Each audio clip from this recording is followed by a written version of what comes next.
সায়েন্টিস্টরা ইউনিভার্সের মধ্যে খোঁজ করে যাচ্ছে জলের, আর তার ফলে সায়েন্টিস্টরা হাজার হাজার প্ল্যানেট খোঁজ করতে হচ্ছে। কিন্তু কি হবে যদি আমি বলি আমাদের সোলার সিস্টেমের মধ্যে এমন একটা প্ল্যানেট ছিল আর তার মধ্যে গ্যালন গ্যালন জল ছিল, আর আজকে আমরা যে সমুদ্র যে নদী দেখতে পাচ্ছি সেটা সেই প্ল্যানেটের ফলে।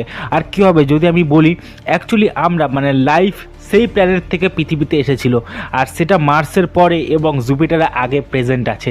আমার মনে হয়তো কোশ্চেন আছে মার্সের পরে এবং জুপিটারের আগে এমন তো কোনো প্ল্যানেট নেই, সেটা তো স্পেস মানে ফাঁকা শুধু স্থানই রয়েছে।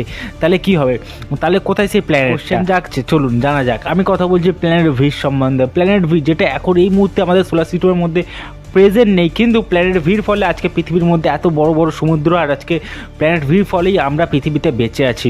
আমরা যদি মনে কোশ্চেন জায়গা থেকে প্ল্যানেট ভিটা কোথায় গেল কিংবা কী হলো প্ল্যানেট ভির সাথে, তাহলে আর কিছুই না, আমাদের নেক্সট ভিডিওতে আমরা আলোচনা করব টোটাল প্ল্যানেট ভির সম্বন্ধে। তাই চ্যানেলটিকে সাবস্ক্রাইব করে রাখুন। দেখা হচ্ছে এক নতুন ভিডিওর সাথে।